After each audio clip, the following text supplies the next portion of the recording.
Sans plus tarder, je vais commencer avec Si Ali Siddiqui, le directeur général de l'industrie, pour une brève présentation sur le plan d'accélération industrielle et le rôle et la contribution du plan d'accélération industrielle 2014-2020 sur le développement des zones industrielles et comment aujourd'hui le gouvernement, à travers le ministère de l'Industrie, essaie de répondre à cette thématique, au nombre important de problématiques pour accompagner les zones industrielles. À vous la parole. Micro, s'il vous plaît. Maestro, micro.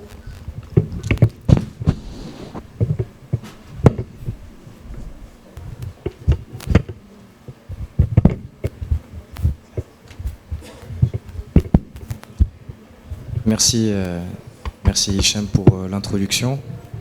Je tiens à remercier Monsieur le Président Bakouri pour sa présentation et son introduction également. Je pense que vous avez mis le doigt sur beaucoup des sujets qui vont être débattus aujourd'hui et sur l'importance du développement du foncier industriel, mais aussi sur la réhabilitation. Et on reviendra, je pense que ce sera une des questions qui seront posées tout au long de la journée. Mais il ne suffit pas uniquement de créer des nouvelles zones, il faut aussi s'occuper des zones existantes et les remplir.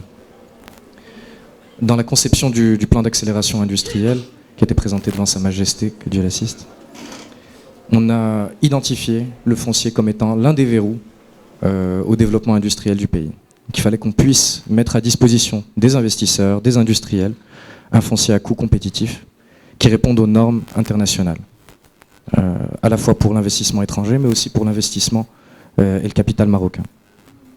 Donc, pour nous, le levier de réalisation des objectifs du plan d'accélération industrielle, et l'un des leviers, c'est véritablement le foncier industriel à coût accessible. Ce qui a été fait, c'est déjà identifier les besoins. Le président Bakouri a rappelé l'importance d'être à l'écoute et d'arriver avec une stratégie qui ne soit pas une stratégie uniquement avec un menu, avec des options à la carte. C'est vraiment d'être à l'écoute du besoin et de réussir à élaborer une stratégie qui ne soit pas top-down, mais essayer de faire quelque chose de bottom-up. Et donc tout le travail de structuration des écosystèmes industriels, ça a été de travailler avec l'ensemble des partenaires institutionnels et de trouver une réponse aux demandes de foncier des différentes fédérations qui représentent ces industriels. Donc ça a été le premier axe de réponse sur le foncier, voire fédération par fédération, parfois même à la maille des industriels et des investissements, quel allait être le besoin en foncier. On voit qu'aujourd'hui, on a, et je laisserai les experts s'exprimer sur le sujet du foncier de manière plus précise, mais on est à plus de 8000 hectares aujourd'hui de foncier industriel. On voit qu'on a un taux de commercialisation qui dépasse les 80%, mais un taux de valorisation, qui est donc un taux d'activité qui est à peu près de plus de 50%. Je vois Watika Al-Khilfi, qu'on ne présente plus, qui est notre directrice en charge des infrastructures, me corriger si les chiffres sont mauvais. Mais le fait qu'on ait un peu plus de 50% de taux de valorisation, donc de taux d'activité, ça interpelle. Là-dedans, il y a une part qui est frictionnelle, qui veut dire qu'il y a le moment entre l'acquisition et la valorisation de ce foncier. Mais il y a aussi une part qui, sont des industriels qui ont du mal à réaliser leurs projets industriels, et c'est là que nous, on peut intervenir. Et deux, il y a aussi le sujet de la spéculation, qui était l'un des problèmes qui avait été soulevé par les fédérations professionnelles, et auquel on s'est astreint à essayer de répondre. Donc, pour conclure sur cette première question, je dirais que nous, en tant que Direction Générale de l'Industrie et Ministère de l'Industrie et de l'Investissement, notre rôle vis-à-vis des partenaires institutionnels, c'est d'essayer de les aider à remplir leur zone et d'être un facilitateur sur toutes les problématiques qui sont celles de la spéculation ou des problèmes de valorisation de ces fonciers. Je donne la parole à Si Mohsin Smar, aujourd'hui, qui est membre directoire de la MEDZ. J'aimerais avant tout, Si Mohsin, de nous présenter aujourd'hui l'activité de la MEDZ, comment aujourd'hui vous accompagnez les industriels, surtout les investisseurs, dans cette dynamique que connaît aujourd'hui le Maroc, une effervescence. Nous avons assisté dernièrement à l'inauguration de Sa Majesté de l'écosystème PSA, qui a créé plus de 19 000 emplois. Aujourd'hui, comment vous accompagnez cette effervescence industrielle en tant que développeur aménageur de zones industrielles? Merci, c'est Hicham. D'abord, je voudrais à mon tour vous remercier d'avoir associé MEDZ à cet événement et de nous permettre de contribuer modestement au débat sur une thématique stratégique et d'intérêt important pour notre économie, pour le développement d'autres industries. Alors Medz est une société de droit privé, filiale du groupe CDG, branche développement territorial. Nous avons été créés depuis 2002 et on a été positionné depuis notre création comme accompagnateur des stratégies sectorielles dans la stratégie industrielle et pendant toutes ces versions, depuis le plan émergence, le pacte pour l'émergence industrielle, jusqu'au plan d'accélération industrielle. Et le challenge pour notre société était justement de porter la mise en œuvre de zones industrielles de nouvelle génération intégrant tous les prérequis de la compétitivité. Monsieur Bakouri tout à l'heure en a parlé. Et justement ces prérequis, c'est une infrastructure aux standards internationaux, c'est aussi une connectivité, c'est une infrastructure logistique, c'est un bassin d'emploi profond et diversifié, c'est un ancrage sur le monde du savoir et de la recherche, parce que justement, si on développe des zones de massification et de création de richesses, il faudrait montrer le chemin aux industriels pour qu'ils puissent s'inscrire dans des démarches d'innovation et de développement technologique. Et l'ancrage sur le monde du savoir est justement le dispositif qui permettrait d'atteindre cet objectif. Et il y a aussi l'ancrage sur l'environnement urbain.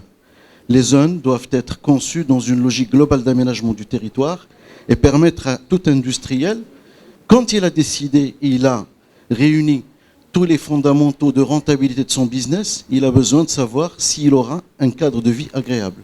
Et j'entends par là le logement, l'infrastructure socio-culturelle et tous les espaces de loisirs. Et donc c'est un petit peu la démarche qui a été celle de Medz depuis sa création, en accompagnant ces stratégies dans la stratégie industrielle, le plan d'accélération industrielle.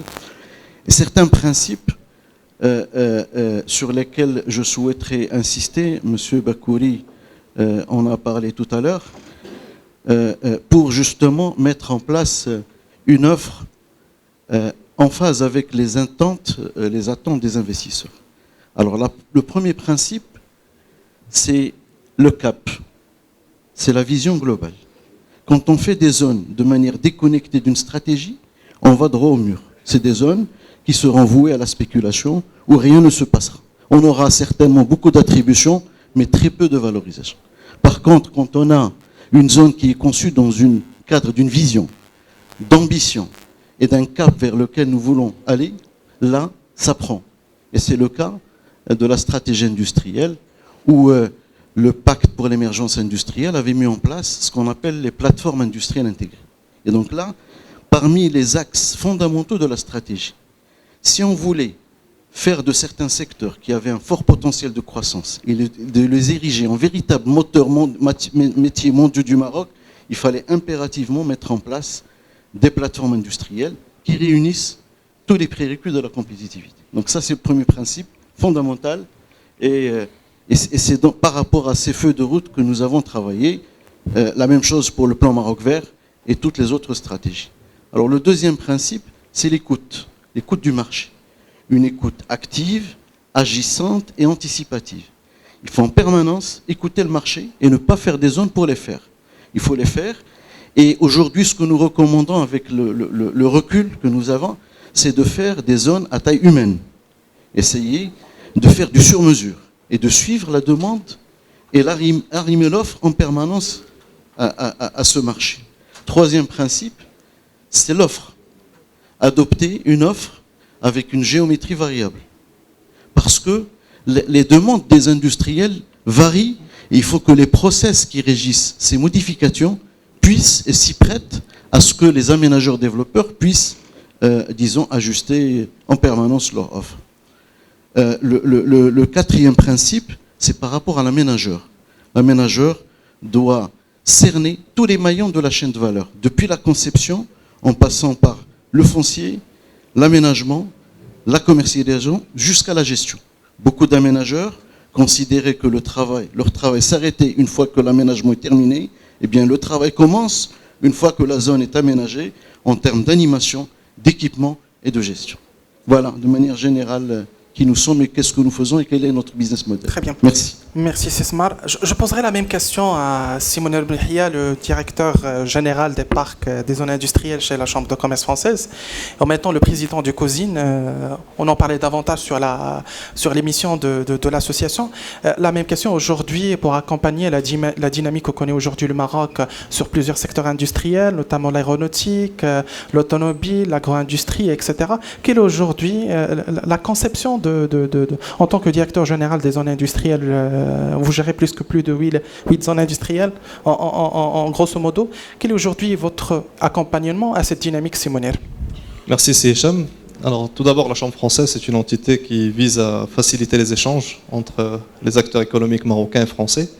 Et très souvent, nous étions confrontés à la problématique du foncier. Comme l'a cité Sidéré tout à l'heure, le foncier s'arrête malheureusement un des verrous, un des freins à l'investissement, parce qu'il fait l'objet d'une spéculation importante, il ne répond pas forcément aux attentes des industriels, et les équipements, une fois qu'ils sont réalisés par les aménageurs, quand ils s'en vont, ils deviennent très vite vétustes parce qu'il n'y a aucun mécanisme intrinsèque de maintenance ni de gestion de ces zones. Devant ce constat, on pouvait rester en train de critiquer ou agir. Et c'est plutôt l'action que nous avons choisie. Et la Chambre française s'est liée dans un cadre de partenariat avec le ministère du Commerce et de l'Industrie pour réaliser des zones pilotes basées sur le système locatif. C'est en cela qu'il y avait une rupture par rapport au passé. Nous avons réalisé des zones industrielles qui proposaient du foncier à très bas coût en option locative. Donc, on éliminait aussitôt tout risque de spéculation. Et on assurait à la zone des revenus locatifs, donc de quoi faire de la maintenance et de la gestion sur du long terme. On mettait en place également une structure de gestion au sein de la zone qui assurait un peu le rôle d'animateur et de facilitateur des échanges pour les industriels, pour les hommes et les femmes qui s'installent. Dernier volet de notre offre, c'est le côté facilité administrative à travers un guichet unique. Et ce guichet assurait l'interface entre l'administration et l'investisseur. Aujourd'hui, nous avons à notre actif presque 9 zones industrielles à des stades d'avancement différents. On a commencé par réaliser une première zone du côté de Bouskoura qui proposait du foncier locatif. Par la suite, nous avons développé l'offre avec du bâtiment prêt à l'emploi. Là aussi, il y a une demande. Les industriels préfèrent mettre l'argent dans ce qui est productif et non pas dans les murs. Donc, il fallait s'adapter, suivre cette tendance. Nouvelle tendance également, c'est l'aspect, on va dire, durabilité sur les zones industrielles. Je rappelle que nous avons réalisé le premier écoparc du Maroc, même à l'échelle africaine, qui a été labellisé HQE, haute qualité environnementale. C'était un peu dans ce sillage de la COP22 qui a été organisée par le Maroc en 2016. Et ce site se veut être la vitrine, on va dire, du Maroc industriel, moderne, qui propose aux investisseurs un cadre de travail adéquat, qui répond à la fois en termes d'énergie, efficacité énergétique, en termes de traitement des déchets, la valorisation qui est prévue, la réutilisation de l'eau une fois traitée, excusez-moi, la valorisation de l'eau une fois traitée, et l'installation d'un certain nombre d'infrastructures de proximité, de la restauration, une crèche pour les enfants. Ça facilite, on peut dire que vient faire une crèche dans une zone industrielle, mais anecdotiquement, c'est quelque chose qui facilite l'employabilité des femmes, parce que ça leur permet d'avoir leurs enfants à la crèche et aller travailler en face. Alors, dans ce cadre-là, nous accompagnons également les régions. Aujourd'hui, nous avons des projets sur les régions du sud du royaume, sur l'Aïoun, sur Dakhla. Nous avons également un projet sur Marrakech et un dernier sur Fès. Et on se veut être l'accompagnateur, on va dire, de cette dynamique, à la fois centrale à travers le ministère de l'Industrie et sa vision dans le cadre du plan d'accélération industrielle, qui a érigé les PIL, plateformes industrielles locatives, comme modèle je dirais, de développement territorial de son offre, mais également les régions qui commencent dans le cadre de leur PDR, projet de développement régionaux, à prendre en main cette problématique d'infrastructure d'accueil et en essayant à chaque fois d'avoir un marketing territorial qui met en avant les atouts de chaque région. J'en arrive à l'association. En fait, Sismar et Jafar également font partie du bureau de cette association que nous avons créée en 2016 et qui cherche à militer un peu pour à la fois échanger entre nous, entre gestionnaires de zones industrielles, parce que le métier de gestionnaire de zones industrielles reste quelque chose de nouveau. À part les acteurs que vous voyez sur ce panel, l'ensemble des zones industrielles sont gérées généralement par des associations. Donc le cadre légal n'est pas forcément le plus adéquat. Une je dirais, de nos réflexions, c'est de pousser pour qu'il y ait un texte spécifique qui érige ce métier de gestionnaire de zones industrielles et qui lui donne la légitimité sur ce territoire. Ça devrait faciliter les choses. Et puis également un échange des bonnes pratiques, parce que nous sommes tous confrontés au niveau de nos zones aux mêmes problématiques et chacun y apporte une solution différente. Et ce partenariat peut se faire à la fois à l'échelle nationale mais également sud-sud. Je salue la présence de représentants de gestionnaires de zones industrielles de pays amis africains. Et c'est quelque chose que nous avons déjà érigé comme stratégie de développement de notre association, c'est de créer une coalition à l'échelle des pays, ne serait-ce que francophones d'Afrique de l'Ouest, pour échanger là aussi. Le Maroc peut apporter vraiment une réponse beaucoup plus concrète, beaucoup plus rapide à ces problématiques, parce qu'on est passé par ces différentes étapes, de la zone industrielle qui était un simple quartier, un découpage géographique, vers des parcs industriels avec un écosystème derrière, avec toute une approche de marketing territorial. Merci Simoner. Je reviendrai plus en détail sur les missions du COSIN de l'association parce que ça mérite plus d'éclairage et que le public et les industriels aussi présents ici sachent de quoi il s'agit exactement, comment vous pouvez aider aussi les industriels, comment l'association peut jouer un rôle inquisiteur et accompagnement de ces industriels. Je donne la parole maintenant à Si Jafar Mrardi, le directeur général de TMS Azon. La même question, dynamique importante que connaissent le Maroc aujourd'hui en termes de développement industriel.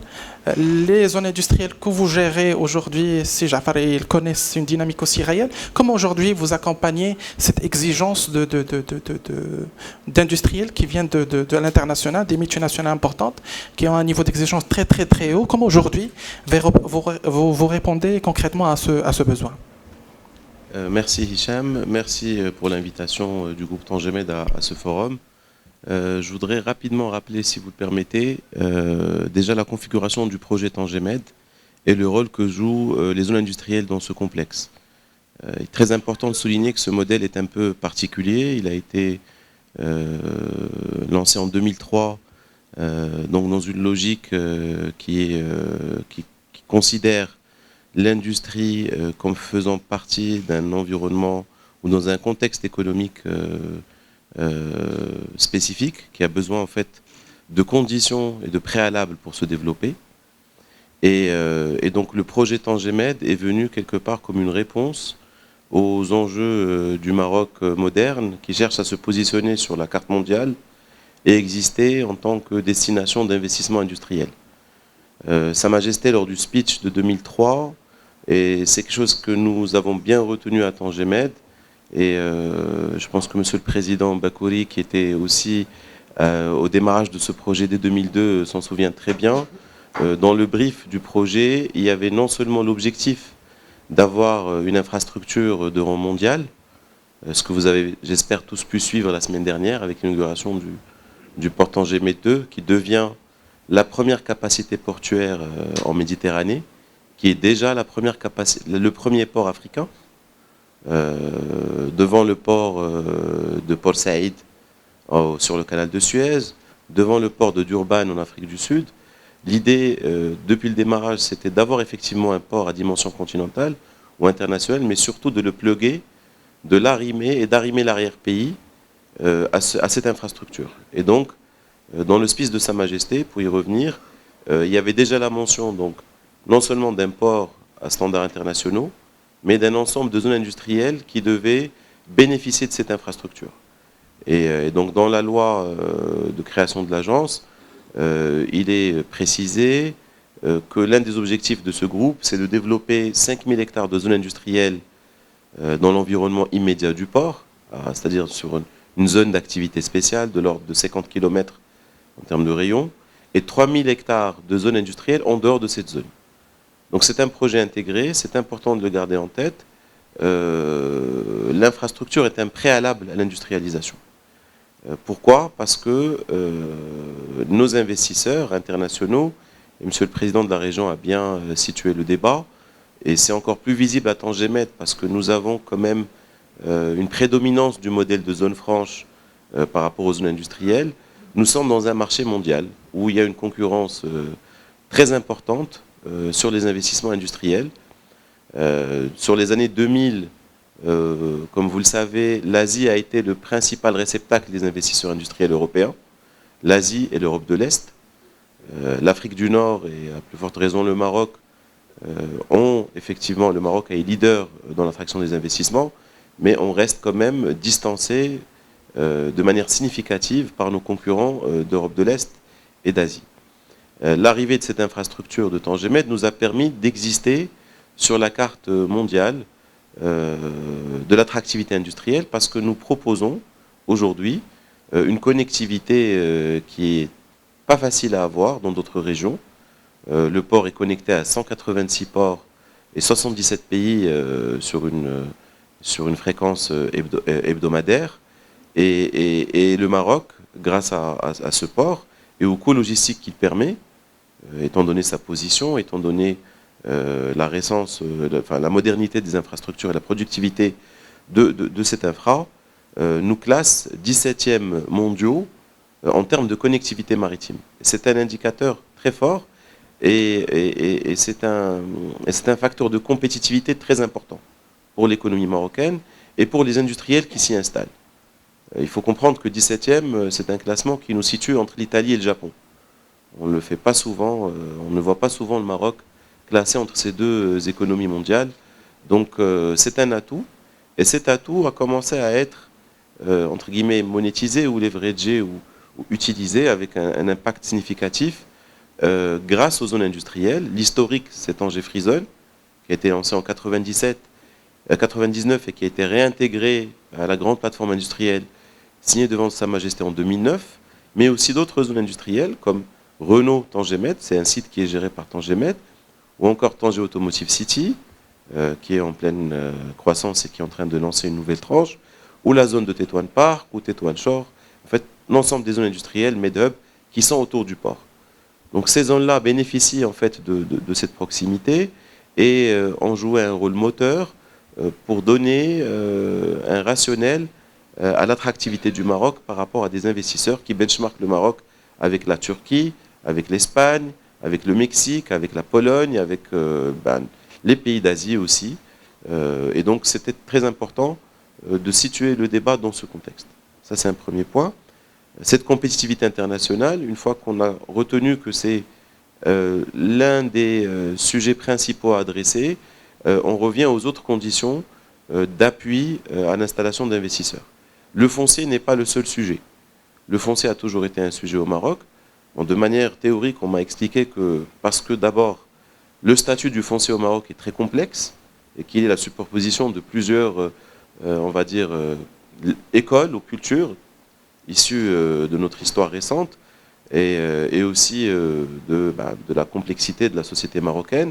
Vous connaissez tous, vous avez certainement entendu Aradis Soulelia, les problématiques d'expropriation. Donc, il y a plein de sujets au Maroc qu'on ne retrouve pas, que par exemple on n'a pas en Chine, un pays où l'État décide très simplement de périmètres identifiés et les attribue à l'industrie et arrive de manière simple, enfin, simple c'est leur façon de présenter les choses, de libérer le foncier et de le mettre à disposition des industriels. Donc on a un sujet dans le foncier au Maroc.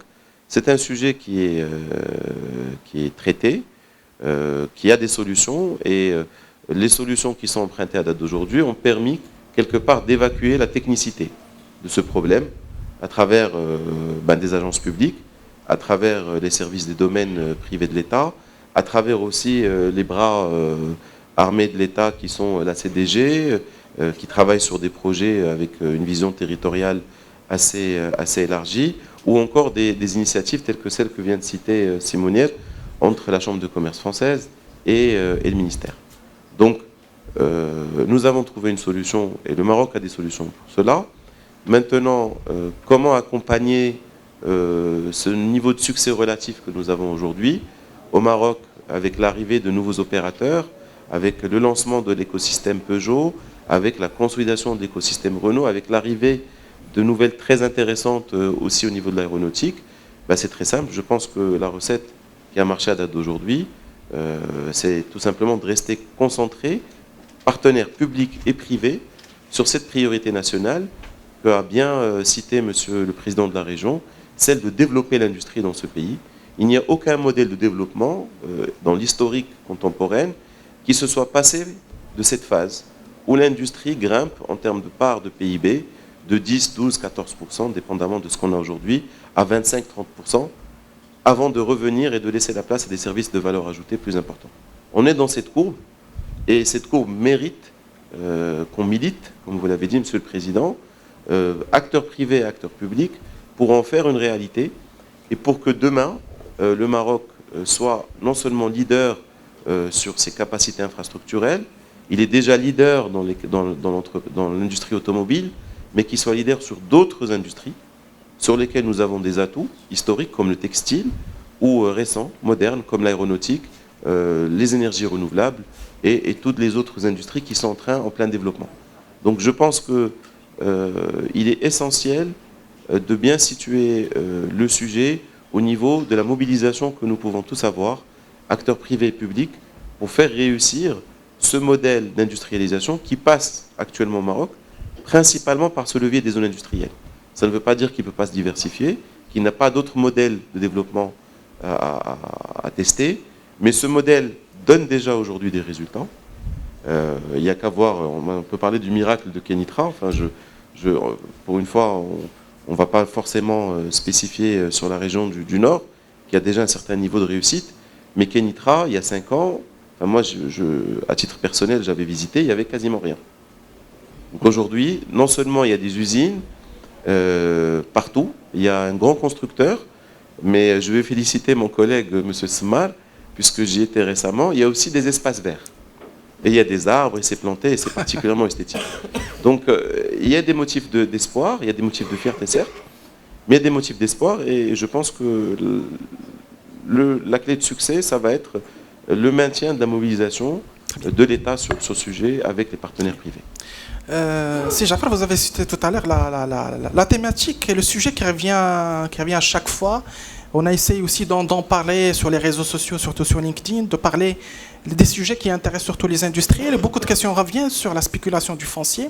Aujourd'hui, vous l'avez cité tout à l'heure. Aujourd'hui, concrètement, en tant que développeur aménageur de zones industrielles, est-ce que vous avez la recette miracle pour la problématique du foncier?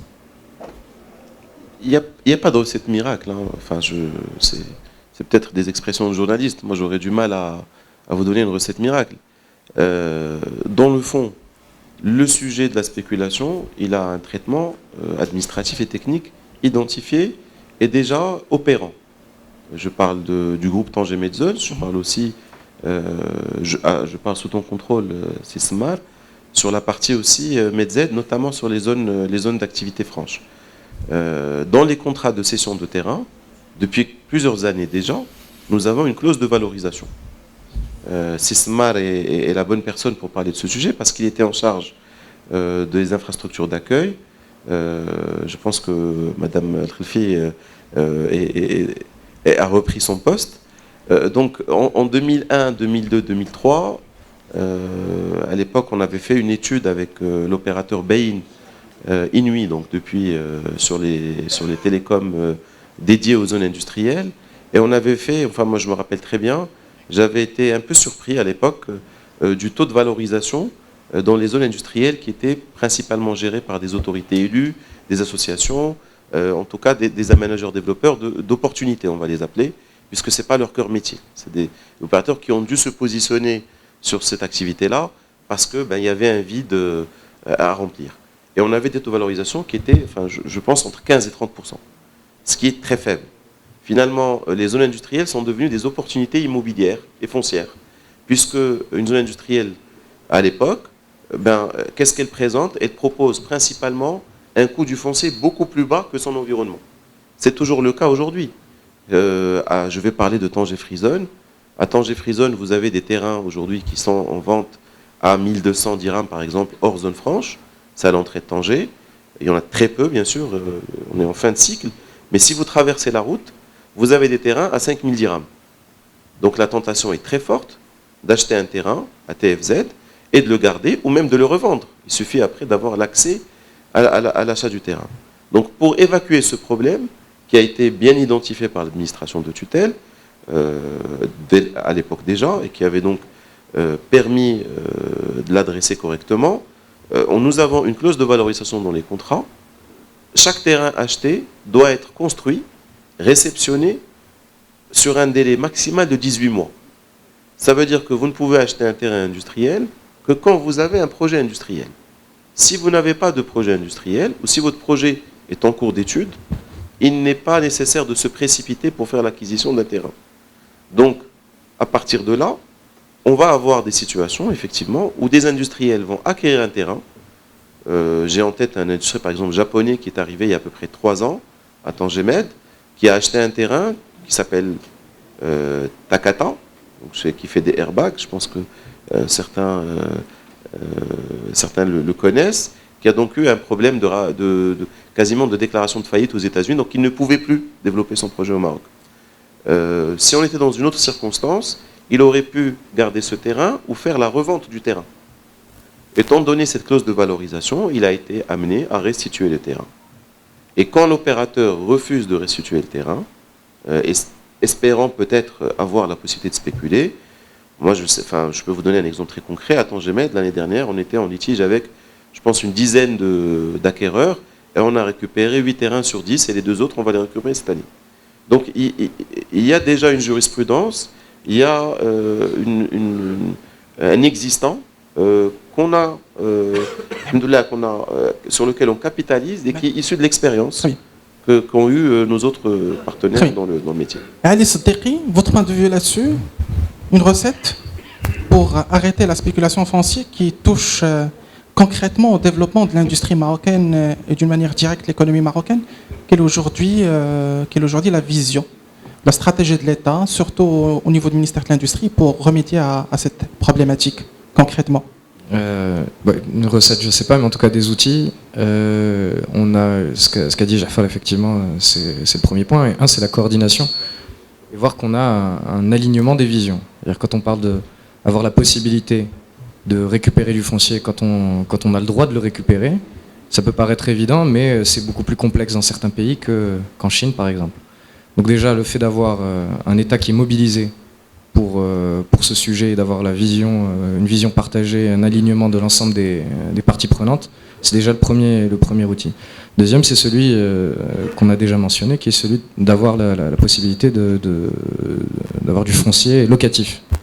C'était un des leviers aussi qu'on a voulu utiliser pour mettre fin à cette spéculation et avoir vraiment des industriels qui puissent bénéficier d'un foncier pertinent.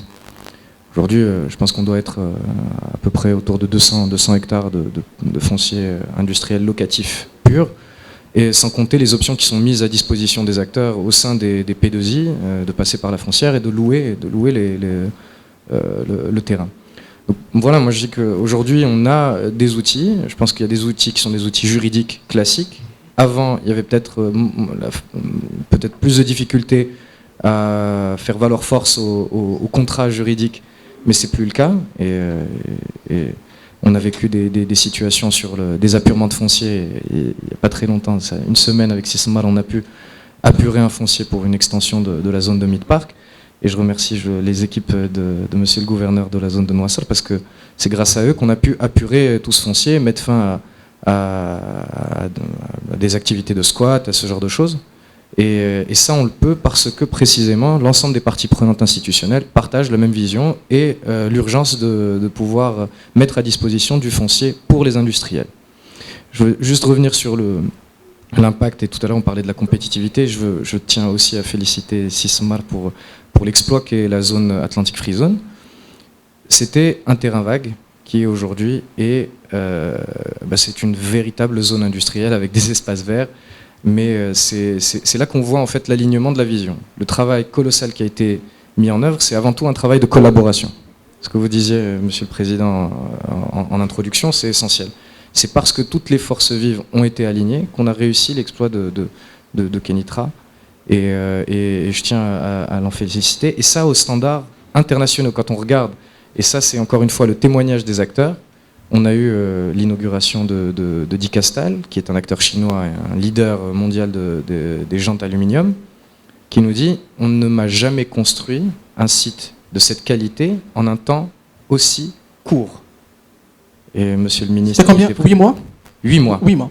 8 mois. Et monsieur le ministre lui a posé la question, même en Chine. Donc ça veut dire que déjà, il y a, au-delà de cet alignement des visions, aujourd'hui, en plus de ça, il y a un savoir-faire sur l'opérationnalisation de ce foncier industriel. Même question, monsieur Smar. Aujourd'hui, l'arsenal juridique, est-ce qu'il est à jour? Est-ce que vous pensez aujourd'hui qu'il est capable d'accompagner cet engouement, aujourd'hui, la dynamique que connaît aujourd'hui le Maroc en termes de son développement industriel? En fait, bon, c'est une problématique que nous vivons depuis longtemps, et c'est Jafar, on en parlait. Et au fur et à mesure qu'on avançait, on essayait de trouver des artifices qui permettraient d'immuniser les zones contre la spéculation potentielle ou de la spéculation réelle. Et là, on a commencé, c'était au temps où il y avait les conventions avec le fonds Hassan II, et on a intégré le principe de la clause résolutoire dans les contrats. Et donc, depuis 2000, donc, tous les contrats qui matérialisent la cession intègrent la clause résolutoire. On a aussi essayé d'intégrer au niveau des commissions d'attribution le fait d'interagir avec l'investisseur, une manière de s'assurer que son projet-là, il est concret, il le porte et il a, disons, tous les moyens pour le concrétiser.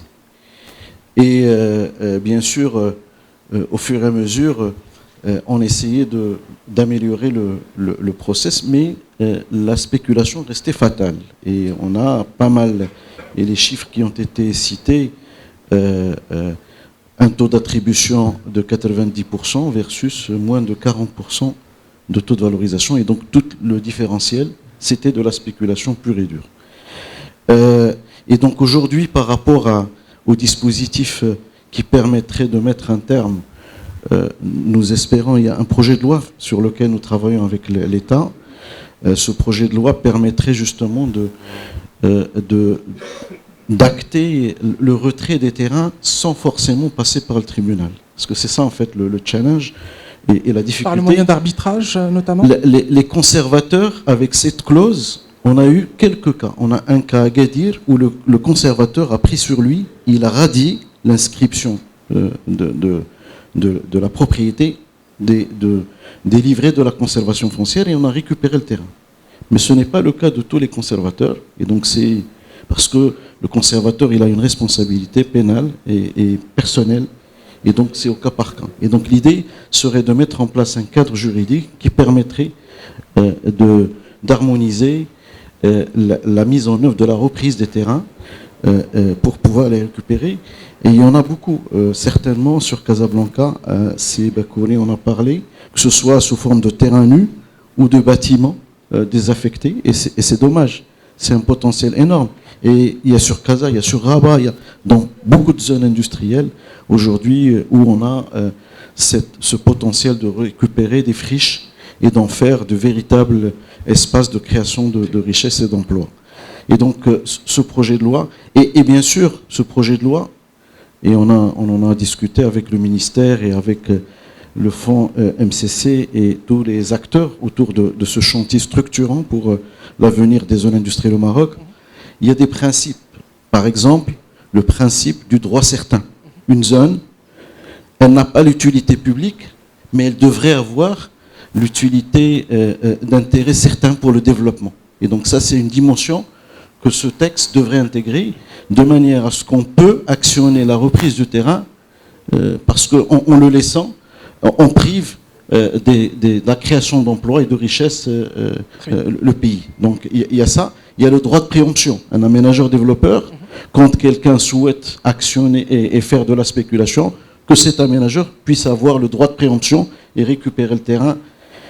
Il y a aussi les dispositions urbanistiques, les documents d'urbanisme, peut-être prévoir pour les zones, parce qu'il y en a qui prennent des terrains et attendent que ce terrain n'ait plus la vocation industrielle, au-delà du terme, du schéma directeur. Donc là, il y a aussi, et donc toutes ces dimensions sont en train d'être étudiées de manière à pouvoir les intégrer au niveau du projet de loi que nous attendons, qui permettrait de contribuer à mettre un terme à cette spéculation. Simone Benhia, votre avis sur la partie spéculation du foncier? Votre vision, la vision aussi de l'association? Ok, alors sous la casquette Chambre française, je répondrai qu'une des solutions radicales, c'est d'aller sur du locatif. Mais c'est un palliatif qui peut se poser dans des régions où il y a une forte demande et c'est ces régions-là qui connaissent une spéculation. Après, les mécanismes juridiques, fiscaux existent. Si Smar a parlé de la clause résolutoire, on peut parler également de la fiscalité locale. Possibilité d'avoir une taxe sur les terrains non bâtis qui soit exponentielle, qui va pousser les spéculateurs à se dessaisir de leur terrain au bout de quelques années parce que la pression fiscale sera trop élevée. Ça peut être un artifice. Mais moi, dans le cadre de l'association, ce que je préconise, c'est plutôt un changement de paradigme. Parce qu'aujourd'hui, on aborde toujours le foncier avec les visions du début des années 2000, à savoir que le foncier est perçu comme une offrande, comme un privilège. On donne, dans le cadre d'une attribution à quelqu'un, un droit avec je dirais, un foncier avec des caractéristiques de prix qui sont trop intéressantes, donc ça attire des spéculateurs. L'idée la plus simple, c'est de noyer le terrain avec de l'offre. Et on le voit très certainement, Smar avec la présence de Medz dans les régions, dans quelques régions, il n'y a pas du tout de spéculation. Parce que d'abord, il n'y a pas d'investisseur qui est prêt à enchérir et à payer cette marge au profit des spéculateurs. Donc, multipliant, je dirais, la création des zones industrielles, et donc ça va créer une offre telle qu'aucun spéculateur ne viendrait. D'ailleurs, prenons le cas de plusieurs pays, il est malheureux de dire qu'aujourd'hui, en région parisienne, le prix du foncier industriel coûte moins cher qu'en région de Casablanca, alors qu'on se veut être beaucoup plus proactif, beaucoup plus dynamique en termes d'attraction pour les investisseurs. Alors, je pense qu'aujourd'hui, il faut multiplier l'offre et avoir des offres qui se complètent. On a l'offre des zones franches, on a l'offre des méga-zones qui peuvent accueillir des fleurons industriels de type Renault, de type Peugeot, mais il faut aussi, à côté de cela, une offre souple pour accueillir les PME, qui sont souvent primo-investisseurs. La plupart des petites et moyennes industries en Europe n'ont pas cette culture de l'international, donc il faut s'adapter à cette cible-là aussi, et il faut avoir toute cette panoplie dans l'offre Maroc. Il faut qu'on chasse tous ensemble et qu'on positionne le Maroc de manière la plus agile possible et s'adapter à la demande des investisseurs. J'en profite, Mounir, pour te poser la question en tant que président de COSIN, surtout sur les zones industrielles durables. Le Maroc a organisé il y a longtemps la COP22 en s'inscrivant dans la lignée internationale dans le respect de l'environnement. Aujourd'hui, est-ce qu'on peut parler des zones industrielles durables? Est-ce que des zones industrielles durables existent aujourd'hui au Maroc? S'il existe, lesquelles? Et comment ils respectent l'environnement concrètement? D'accord. Alors cette notion de zone industrielle durable, c'est une notion qui évolue dans le temps et dans l'espace. Je m'explique. Une zone peut tendre vers la durabilité, mais ne peut jamais l'atteindre. Ce n'est pas un objectif avec une fin, avec une finalité en soi. C'est de s'inscrire déjà dans un processus d'amélioration continue. Ça, on va dire, c'est le fondement. Ensuite, mettre en place des outils qui évoluent avec les créations, avec des nouvelles technologies, qui peuvent s'adapter à une demande. Là, aujourd'hui, si on s'affranchit, on va dire, du coût économique, on peut mettre la zone la plus belle du monde avec les dernières technologies sur chacune des 17 cibles du développement durable qu'on peut trouver. Mais là, ce serait une zone qui ne répond pas forcément aux attentes des parties prenantes et de ses utilisateurs. Donc il faut toujours contextualiser la zone. Une zone industrielle durable à Tanger n'est pas une zone industrielle durable à Casa, n'est pas une zone industrielle dans un autre pays. Il faut toujours qu'elle soit là pour répondre d'abord à une demande, à des attentes des investisseurs, et qu'elle suive cette tendance d'amélioration au fur et à mesure que les choses arrivent. Alors le Maroc a fait beaucoup de pas intéressants dans ce volet.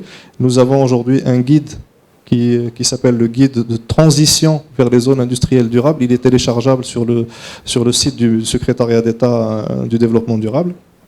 C'est parmi les parutions qui avaient été faites lors de la COP22. Il y a également un guide pour le choix des sites industriels, parce qu'une zone industrielle ne devrait pas s'installer n'importe où. On continue à trouver des zones qui sont enclavées, qui sont dans des lits de l'oued, qui sont loin de la main-d'œuvre. Enfin, ce genre d'aberration, ça c'est quelque chose qu'il faut également dont il faut tenir compte. Et puis, quand on parle de développement durable, il y a deux grandes thématiques. La première, c'est l'adaptation au changement climatique. Là aussi, le Maroc subit un stress hydrique important, des températures qui grimpent. Donc, comment préparer la zone industrielle à être résiliente face à ces changements-là?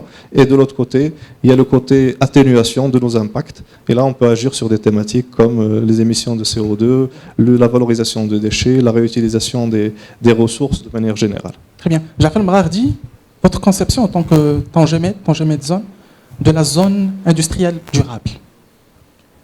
Alors on est engagé, port et zone industrielle, sur un processus de durabilité, comme l'a bien décrit Simonière, qui est en fait continu, qui est progressif et qui appelle des actions d'année en année, non seulement pour se mettre à jour des différentes évolutions de concepts de durabilité, mais aussi pour introduire les dernières techniques, les dernières pratiques, les derniers usages.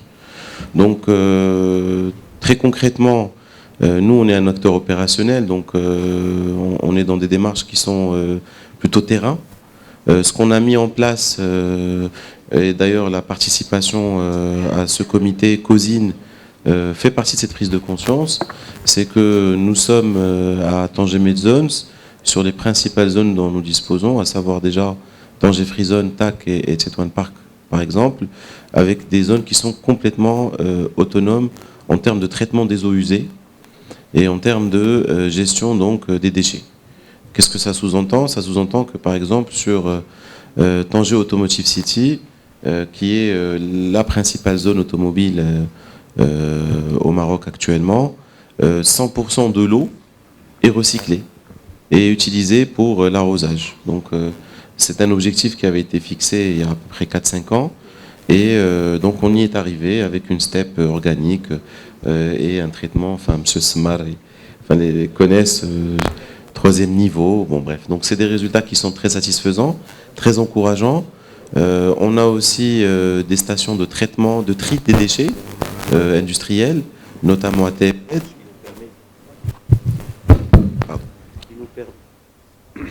qui nous permet de faire du recyclage des déchets, qu'ils soient textiles, organiques ou autres. Donc c'est des sujets qui sont aujourd'hui adressés au niveau de notre plateforme. Ils ne sont pas encore labellisés. C'est une démarche qui peut être entreprise très rapidement. Cet effort-là, on le fait surtout au niveau du port. On a été labellisé Ecoport, par exemple, sur Tangemed. Sur les zones, ce n'est pas encore une demande ou une attente réelle de la part des industriels, mais on l'a anticipé avec ces démarches qui sont très concrètes et qui permettent aujourd'hui de pouvoir dire que les zones de Tangemed sont des zones qui sont largement dans une démarche de durabilité dans les meilleurs standards modernes. Très bien, très bien. Prochaine question, c'est pour Alice Dequi. On a constaté sur le retour après le lancement et de la date des forums marocains des zones industrielles, on a reçu pas mal de questions via des industriels surtout. On dit que l'état des lieux aujourd'hui des zones industrielles, il y a une certaine disparité en fait. Nous avons des zones industrielles modernes, dernier cri, qui répondent à certaines exigences de multinationales, des industriels internationaux qui s'installent au Maroc et qui sont compétitifs d'ailleurs. Vous avez cité tout à l'heure Dicastel, une usine qui a été construite en 8 mois. C'était un record battu partout au monde. Et nous avons de l'autre côté des zones industrielles qui sont obsolètes, très anciennes. On a parlé des friches. Aujourd'hui, il y a un vrai constat. Quelle est la solution pour ces zones industrielles qui sont délaissées? Que les zones industrielles crient haut et fort, qu'on puisse recourir à les réhabiliter, à les développer, à les inscrire dans leur environnement social, économique, etc. Aujourd'hui, la stratégie de l'État, surtout du ministère de l'Industrie, dans ce sens, comment aujourd'hui votre conception à la réhabilitation de ces zones industrielles? On connaît très bien le fonds ZIT, qui est un fonds de 30 millions de dollars qui est mis à la disposition en fait des industries pour la réhabilitation, pour leur développement et pour leur incrustation dans leur environnement. Aujourd'hui, concrètement, la stratégie de l'État, surtout du ministère de l'Industrie, pour résoudre cette problématique qui revient à chaque fois. Effectivement, c'est des questions qui sont généralement soulevées par les acteurs industriels qui sont dans des bassins qui ont été moins valorisés sur ces dernières années. Nous, notre stratégie, elle est claire. Avec la mobilisation du FONSID, c'est de pouvoir réhabiliter. Donc il y a l'appel à projet là qui doit finir, qui a démarré Le en 1er mars. juillet, c'est déjà fini? Voilà, qui Voilà. finissait en juillet, exactement. Et c'est déjà une des premières réponses qui a été apportée. C'est mobiliser les moyens de pouvoir réhabiliter ces fonciers.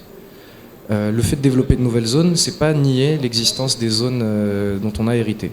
Après, il y a une réalité qui est, comme on le disait, on a développé un savoir-faire. Ça veut dire que forcément, on a démarré quelque part avec des zones qui étaient moins adaptées aux standards que celles qui ont été développées plus récemment.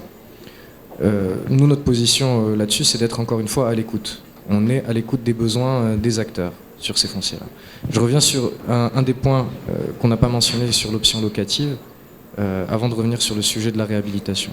Aujourd'hui, la mise à disposition du foncier locatif est clé, mais ça nous a soulevé, quand je disais qu'il faut être à l'écoute, ça nous a soulevé un autre sujet, qui était celui de la mobilisation des financements. On dit, mais si je loue mon foncier, j'arrive pas à obtenir un prêt de ma banque. Et c'est pour ça que je dis qu'aujourd'hui, on doit, plutôt que de développer des nouvelles zones, essayer, de réhabiliter ou de réactiver des projets. Donc ça veut dire mobiliser les financements, d'où l'intérêt du FONSID. 2, il faut qu'on soit capable d'éviter de tomber dans l'écueil de l'éléphant blanc et de construire énormément de zones industrielles parce que le besoin s'en fait ressentir à la place de l'existant. Donc nous, j'ai envie de dire que la stratégie, ou en tout cas le parti pris du ministère de l'Industrie, c'est le bon sens. Travailler en fonction du besoin. On réhabilitera quand il faut réhabiliter, quand ça se justifie. Watir Al-Khelfi parlera des projets qui sont en cours. Je sais qu'on a un projet de réhabilitation dont l'étude est lancée aujourd'hui sur la zone d'Asfi. Il y a des projets d'études aujourd'hui pour voir comment on va prioriser et comment on va arbitrer entre nouvelles zones et réhabilitation. Après, nous sommes encore une fois un facilitateur, pas se substituer à l'initiative privée. C'est pour ça que la mobilisation des moyens nous paraissait être le premier levier et le FONSID auquel nous participons aux côtés du MCC est l'une des réponses. Sismar, qu'est-ce que vous pensez en fait de cette problématique de zones industrielles obsolètes qui sont aujourd'hui laissées à la traîne, beaucoup de problèmes? Quels sont à votre avis en tant qu'aménageur-développeur la solution pour ces zones industrielles? Bon, déjà, comme le disait Cédric, la dimension réhabilitation, modernisation, mise à niveau des zones industrielles, elle constitue un axe structurant de la stratégie de l'État. Et c'est important. Et toutes les zones que nous sommes en train de réaliser, qu'elles soient anciennes ou nouvelles, nous avons à Medz certaines zones qui atteignent les 10 ans d'existence. Et donc fatalement, il y a des travaux de reprise à engager. Et là, autant sur les zones franches qui sont régies par une loi, par des textes, nous avons en tant que gestionnaire des zones la possibilité d'interagir avec les industriels et de pouvoir discuter de la mise à niveau de la zone dans laquelle ils opèrent. Autant dans les zones libres, et là aussi, c'est une des problématiques que nous vivons, les zones libres, qui, lorsqu'elles sont aménagées, réceptionnées, après, il faudra les gérer, mais les gérer sans forcément pouvoir disposer de redevances de gestion qui permettraient à l'aménageur de mettre à niveau et d'assurer les services de proximité. Et là se pose la problématique du doublement de la taxation double, puisque les industriels paient la taxe pour les services communs, et en même temps, la commune, souvent, n'a pas les moyens pour assurer les services que l'industriel attend, et l'aménageur-développeur, qui a la charge également de la gestion, est obligé de facturer des redevances de gestion à ces industriels pour pouvoir et assurer les services de proximité, mais aussi planifier des programmes de réhabilitation et de mise à niveau des zones. C'est plus facile quand il s'agit d'allocation, si Mounir le vit, puisque sur le loyer, on a une redevance de gestion et on planifie des programmes de réhabilitation et de maintenance des voies et des infrastructures. Autant quand il s'agit de la vente, c'est difficile parce que l'industriel acquiert le terrain et par la suite, il faudrait donc beaucoup pour pouvoir assurer le recouvrement des redevances. On a mis en place un modèle aujourd'hui, en attendant que le texte juridique, que la loi sur les zones libres arrive.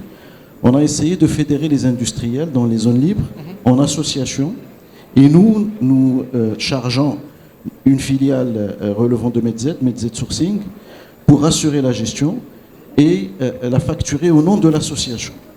Et c'est une manière d'abord de gratifier les industriels, de leur montrer que les services sont là, avec le professionnalisme qu'il faut, et l'association la responsabiliser du financement de cette... C'est un modèle qui démarre.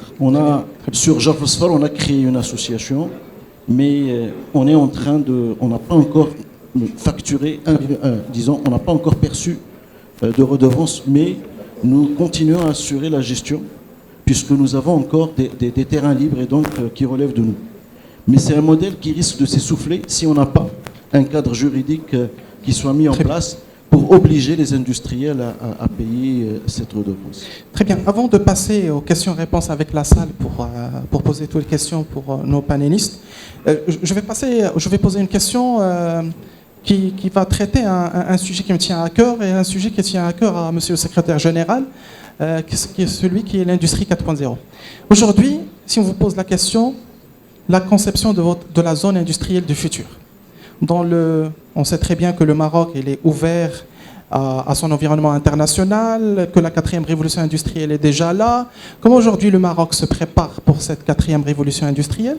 Et je poserai la question à Mounir Benihia, peut-être, qu'il a des réponses par rapport à ça.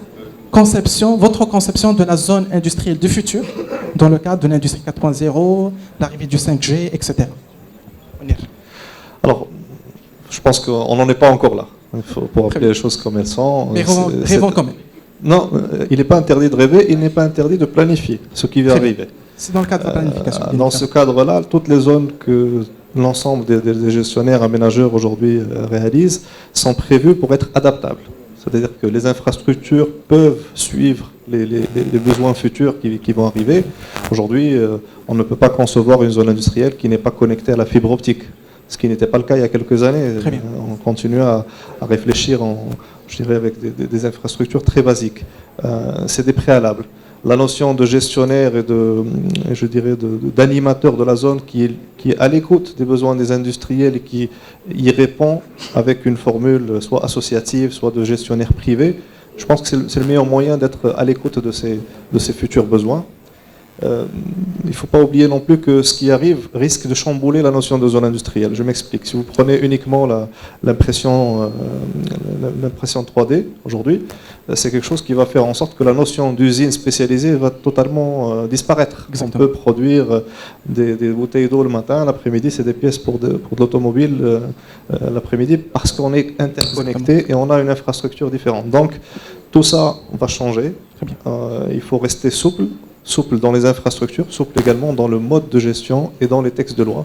Smar en a parlé, je pense, suffisamment. Cette notion de réhabilitation, moi je préfère toujours dire de redynamisation des zones, parce qu'une réhabilitation, ce n'est qu'une échéance qui en attendra une autre. Parce que si on remet à niveau l'infrastructure et que derrière il n'y a aucun mécanisme de maintenance, on devra y repasser dans 4-5 ans. Alors qu'une redynamisation, c'est quelque chose qui inscrit la zone dans une durabilité et qui la rend résiliente elle-même face à ces changements. Très bien. Jafan Marardi, la zone industrielle du futur, qu'est-ce que vous en pensez? Très sincèrement, je n'ai pas vraiment de profondeur sur ce sujet, donc je ne vais pas prendre de risques. Je vais plutôt vous dire que pour moi, pour être sûr d'avoir une zone du futur, il faut avoir des industriels du futur. C'est-à-dire qu'il faut réussir à attirer des usines, des opérateurs privés qui sont à la pointe de leur secteur, qui sont leaders dans leur secteur. On arrive déjà à le faire au Maroc. Moi, je vais avoir une tonalité un peu plus optimiste que Simoniel. Très bien. Puisque, par exemple, à Tangemed, et je prends un exemple que je connais bien, sur les 15 premiers équipementiers mondiaux, nous en avons 9 qui ont des usines à Tangemed. Donc, je suppose, je vais faire confiance au secteur privé et aux journalistes et aux médias pour trouver les bonnes appellations, décrire correctement les tendances. Mais dans les faits, nous avons déjà l'industrie 4.0 au Maroc, parce que nous avons déjà des opérateurs mondiaux qui sont en train d'installer leur meilleure capacité dans nos zones industrielles, à Kenitra, à Tanger et ailleurs. Donc il faut y aller avec, surtout pas avec précipitation, pas de vision dogmatique ou de logique trop volontariste. Je pense que c'est des choses qui arrivent d'elles-mêmes si on met les bonnes conditions pour cela. Ali Sidri, dernière réponse, avant de passer à la salle.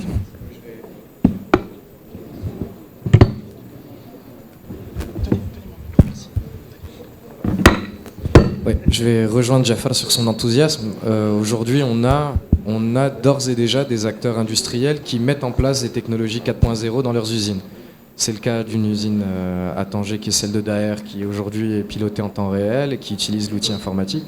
Mais c'est aussi le cas d'une usine d'impression 3D en titane, qui est la première du genre en Afrique et au Moyen-Orient, qui est le site d'impression Thales, et qui aujourd'hui est à la pointe et qui est le centre d'excellence où on a des ingénieurs. Elle est entièrement pilotée par des ingénieurs marocains. Et ils font aussi de la conception et du design 3D, ce qui est aujourd'hui clairement une ressource, une compétence recherchée et très rare.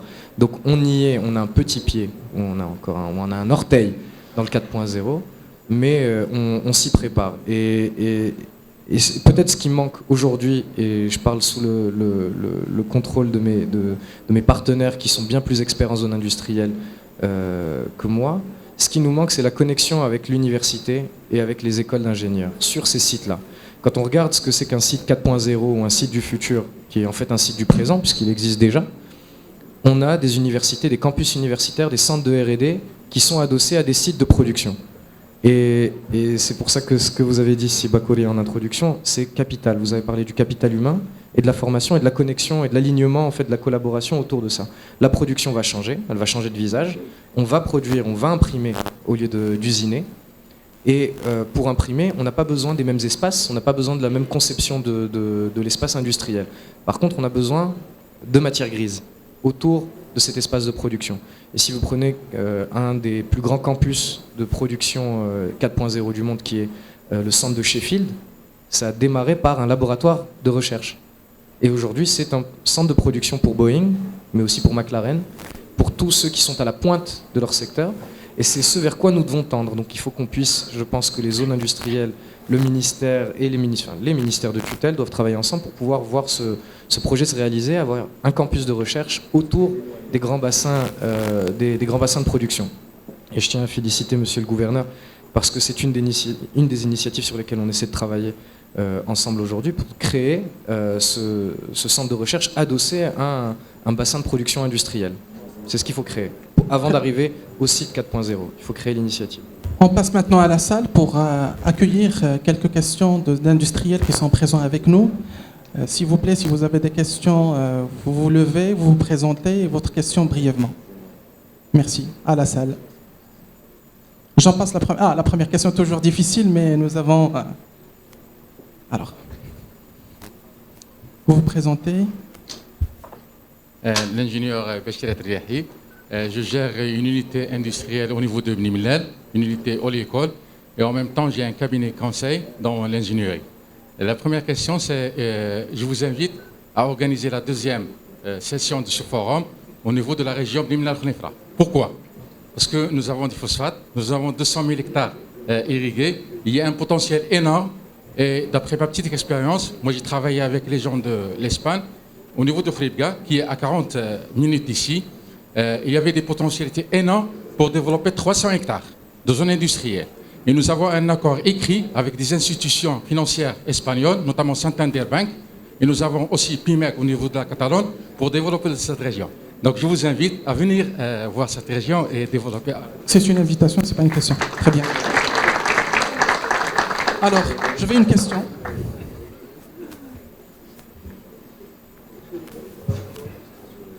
Présentez. Mohamed Miraj, je suis directeur d'un bureau de conseil, PMI Consulting, et je suis président de l'UATPME, qui est l'Union africaine de la PPE. En fait, M. Bakouri, il a présenté une vision avec une stratégie. Et il a parlé d'alignement, etc. Donc, on a eu beaucoup d'informations sur un certain nombre de ressources dont on dispose. Aujourd'hui, on parle dans notre environnement de fonds américains, de fonds brésiliens, de fonds belges. On n'a pas cette information aujourd'hui. Est-ce qu'il y a un moyen d'avoir un bureau de conseil ou une agence qui permet un petit peu justement d'assurer cet alignement stratégique, cet alignement d'indicateurs qui puisse aussi de relais entre nos partenaires administratifs et aussi entre l'écosystème des industriels, pour qu'on puisse avoir ces informations, qu'on puisse suivre un peu comment ça marche, quelles sont les ressources dont on dispose et quelles sont les ressources dont on ne dispose pas. Cette notion d'information ou bien d'agence de coordination est très importante. Merci. On passe à la réponse directement à Ali. Vous pensez rebondir à cette question? Oui, ben j'inviterai d'abord le monsieur à consulter les sites institutionnels, puisqu'on a des sites qui sont disponibles et qui communiquent généralement l'ensemble des informations relatives à la mobilisation de financement. Et donc vous avez zoneindustrielle.ma. Et puis vous avez aussi tous les partenaires avec lesquels nous travaillons pour communiquer l'information, comme Industrie du Maroc notamment, ou la presse spécialisée. Généralement, on a l'obligation de publicité. Donc ça veut dire qu'on doit faire connaître l'information à l'ensemble des acteurs, en utilisant les canaux de la presse et les sites institutionnels qui sont les nôtres. Mais il y a aussi pour les plus petites entreprises, il y a Maroc PME qui dispose aussi de ces outils de communication et qui réalise généralement, comme cet événement aujourd'hui, utilise ces initiatives-là pour communiquer la mobilisation des fonds à destination des industriels. Très bien. Deuxième question.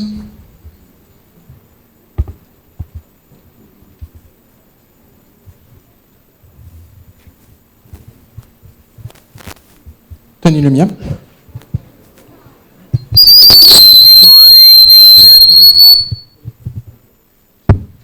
Merci, Saad El-Zraq. Je suis directeur d'un bureau d'études, conseil expertise ingénierie. Je suis expert foncier. Alors, ma question, c'est sur le fonds ZID, le fonds industriel, des zones industrielles qui a été financé par MCC, Millennium Challenge Corporation à compte Morocco. À ma connaissance, il y avait 455 millions de dirhams qui ont été alloués pour les études de ces zones industrielles.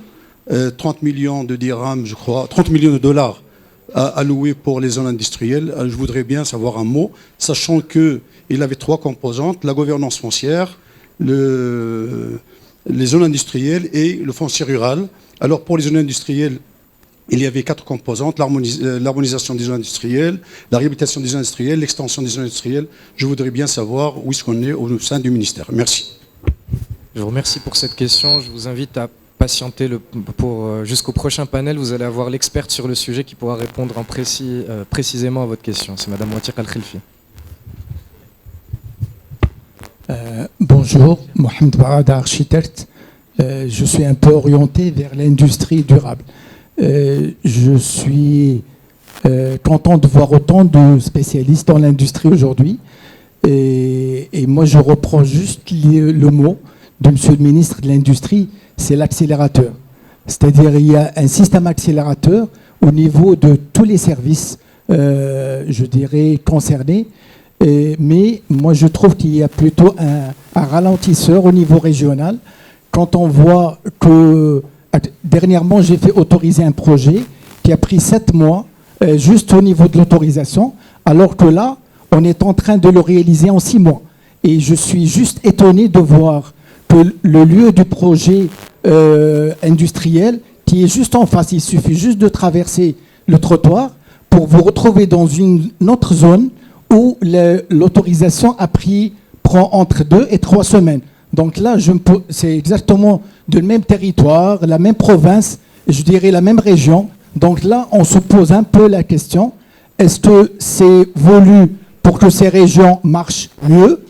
Est-ce que c'est je dirais, ça serait un peu dommage de voir toute l'organisation et l'intérêt que le pays donne pour l'industrie et de laisser ces gens un peu disparaître dans les couloirs de l'administration, alors que vous savez très bien, monsieur Sdeki, que je dirais l'ami et l'ennemi numéro 1 de l'industriel, c'est le temps. Merci.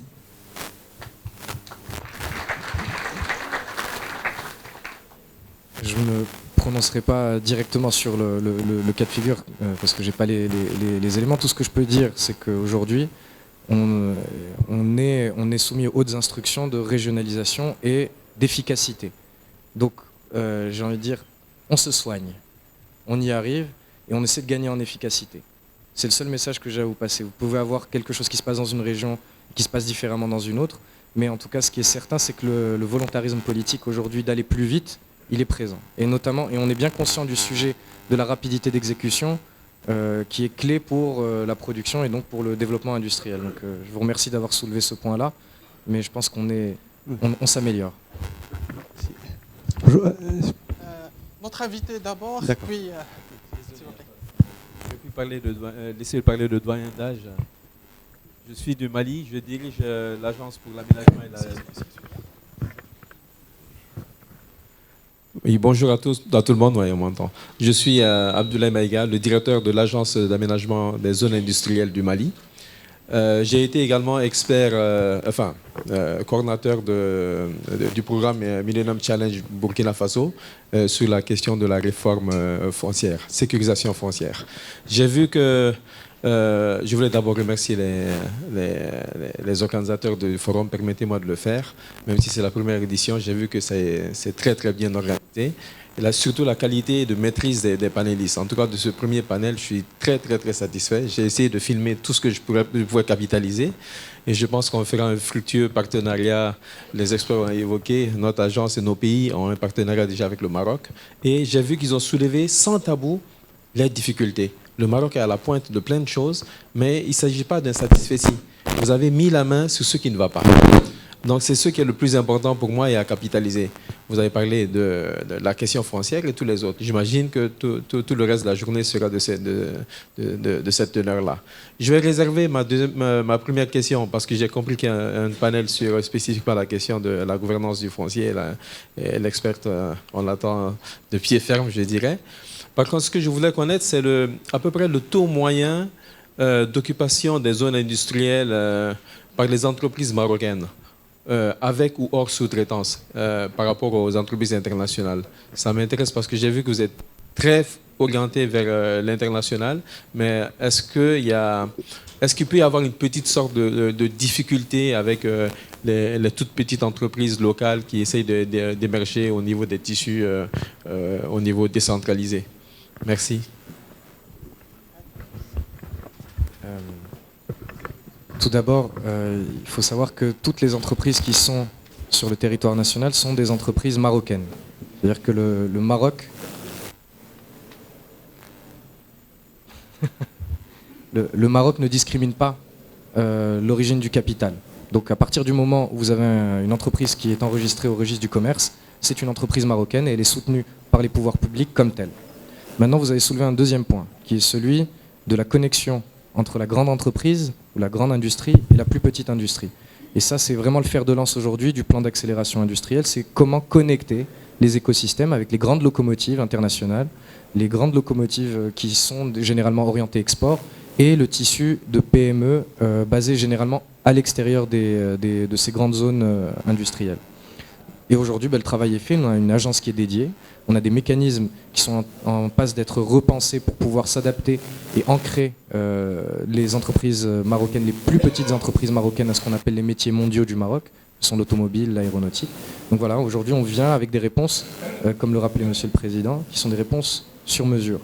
Pas avec un menu à la carte, mais plutôt en fonction du secteur, de sa spécificité et de la problématique. On n'a pas les mêmes problèmes quand on est une grande entreprise, quand on est une petite industrie qui vient de se lancer. La dernière question, s'il vous plaît. Oui. Bonjour, Faisal Hajouji.